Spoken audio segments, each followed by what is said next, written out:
बंधुबाबा अशोक खराच्या प्रकरणामध्ये आता अनेक राजकीय नेत्यांची नावे समोर येतात आहे. अशातच आता काल तृप्ती देसाई यांनी नीलम गोरे यांच्यावर देखील निशाणा साधलेला आहे, त्यांच्यावर देखील आरोप केलेले आहेत. याच प्रकरणावरती आता बोलण्यासोबत आपल्यासोबत रुपाली पाटील आहेत. ताई, नीलम गोरे यांचं देखील या प्रकरणामध्ये नाव आलेलं आहे. काय वाटते तुम्हाला या प्रकरणामध्ये? एक लक्षात घ्या, त्या बंधुबाबासोबत आणि त्या बंधुबाबाने अनेक लोकांसोबत, राजकारणी लोकांसोबत, उद्योगधंदे उद्योगपती जे आहेत, बिझनेस वाले आहेत, त्यांच्यासोबत फोटो काढलेले आहेत.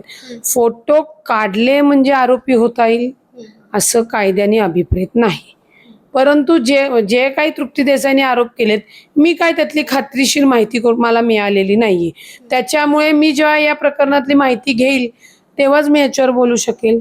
कारण का कुणावरही आरोप करताना किंवा बोलताना स्वतःला तर खात्री पाहिजे ना. त्यामुळे ठीक आहे, जसं इतरांचे फोटो होते तसा फोटोही मला मिळालेला नाहीये. त्यामुळे याची अधिकशी माहिती खात्रीपूर्वक घेऊन मग मी याच्यावर बोलू शकेल. त्या अशा म्हटल्या की त्यांच्याकडे फोटो नाहीयेत, परंतु 2-3 साक्षीदार आहेत त्यांच्याकडे, ते आता बाहेर आणणार आहेत. तो त्यांचा विषय, मग त्यांनी काय बोलायचं आणि काही नाही. असे साक्षीदार किंवा असे हे पुराव्यासह नसलेले त्याला काही अर्थ नसतो बोलण्यामध्ये. तर रुपाली चाकणकरांना देखील SITने समन्स बजावले, तर अद्याप चौकशीला गेलेले नाहीत. काय वाटते? नाही, चौकशीला तर जावं लागणार. SITने काही त्यांना कुठल्या कार्यक्रमाला निमंत्रण नाही दिलेलं पाहुणे म्हणून. ही कायदेशीर चौकशी आहे आणि कायदेशीर समन्स येते. त्याच्यामुळे त्यांना SITच्या नोटिसावर तपासासाठी सहकार्य करायला जावं लागणार. असं देखील कारण समोर येते की मी महिला आहे, प्रवासामध्ये माझा वेळ जाईल, असं देखील कारण समोर येते. असं कोणतंही छातूर कारण देऊन उपयोग नसतो. ते आजारी वगैरे असतील तर ठीक आहे, तसं काही सांगितलं तर मग त्यांना पुढची तारीख देतील ना. परंतु तपासाकामी तर जावं लागेल. त्याच्यामध्ये त्यांना कुठलंही त्याच्यात माफी एक्सक्यूज नाही मिळू शकत. काय वाटते ताई, या प्रकरणामध्ये चौकशी योग्य पद्धतीने होती असं वाटते का? आता चालू तर आहे. ज्या दिवशी वाटेल की बाबा पोलीस किंवा SIT कुणाच्या दबावाला बळी पडून काम करत नाहीये, त्यावेळी बोलणं योग्य राहील.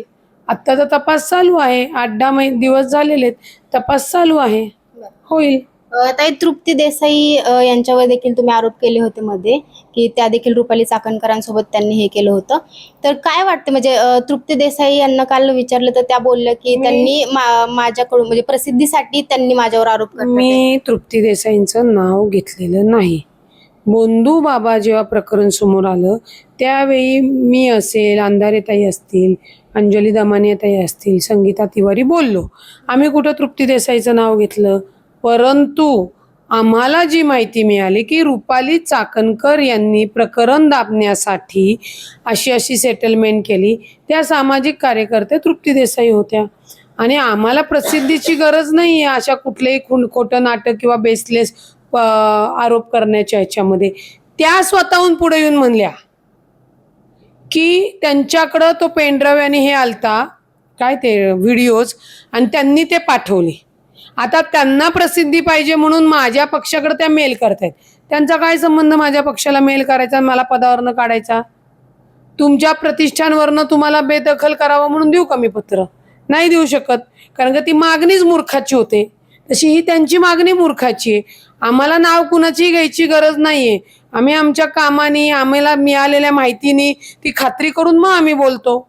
त्यांनीच पुढे येऊन सांगितलं की माझ्याकडे हे व्हिडिओ आले होते आणि आम्हाला कळलं होतं की चाकणकर बाईंनी अशाशी म्हणजे प्रकरण दाबण्यासाठी सेटलमेंट केलेली आहे. त्यामुळे आम्हाला लगेच लक्षात आलं की ही सेटलमेंट कुणाशी झालेली आहे. त्यामुळे आम्ही नाही कुणाचं नाव स्वतःहून घ्यायला गेलो.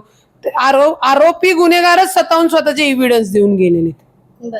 आता काय वाटते, म्हणजे आणखीन नाव येण्याची शक्यता देखील सांगण्यात येते? याच्यामध्ये ज्यांचा संबंध आढळेल, आर्थिक आढळेल, सेटलमेंट केलेला आढळेल, प्रकरण दाबताना आढळेल किंवा आणि अनुषंगाने ज्या गोष्टी समोर तपास करताना येतील त्या लोकांना SIT आरोपी करेल.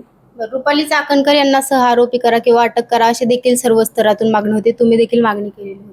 त्या आरोपीच त्याच्यात कायद्याचे तुम्हाला दाखले दिलेले. रोज काय नुसतं आपण राजकारणात म्हणून आरोपाला प्रत्यारोप करणारी मी तर नाहीये, आम्ही नाही होत. आम्ही पुराव्यानिशी त्याच्यामध्ये जे काय आहे ते सांगितलेले. आता काय मागणी या प्रकरणामध्ये? काही नाही, शेवटच्या टोकापर्यंत जाऊन ज्या ज्या महिलांचं या बंधुबाबांनी शोषण केलेत त्या सगळ्यांना शिक्षा झाली पाहिजे.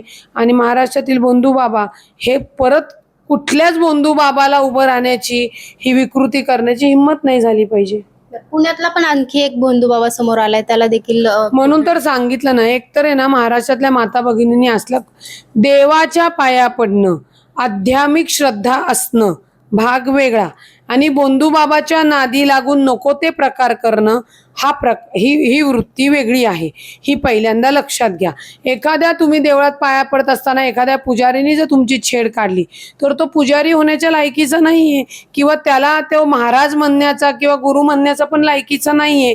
हे आपल्या माता भगिनींनी लक्षात घ्यावं. तुम्ही दुःखी असाल, त्रासात असाल म्हणून कोणीही तुम्हाला खांदा देईल आणि त्याचा तो गैरवापर करेल, अशा लोकांपासून आपणच सावध राहणं महत्वाचं आहे. धन्यवाद ताई. तर एकूणच आपण पाहतोय या प्रकरणाची सध्या चौकशी तर सुरू आहे, मात्र यामध्ये जे जे सहभागी असतील त्यांना कठोरात कठोर शिक्षा दिली पाहिजे अशी देखील मागणी रुपाली पाटील यांच्याकडून करण्यात आली आहे.